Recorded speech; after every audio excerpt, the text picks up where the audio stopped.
বন্ধুরা, আপনাদেরকে বলছিলাম যে আমি কি রান্না করি সেটা একটু কমেন্ট করে জানাবেন। আপনারা কিন্তু বলতে পারেন নাই যে কি রান্না করছি।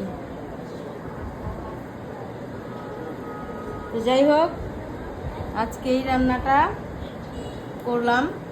অনেকেই ডালা অর্ডার দিয়ে আনে।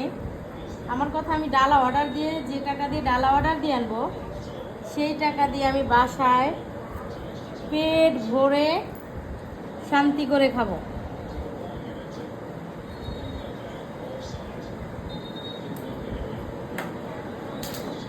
তো কেমন হইলো একটু কমেন্ট করে জানাবেন। আপনাদের যদি কারো রেসিপি লাগে বলবেন, রেসিপি দিব আপনাদের মাঝে।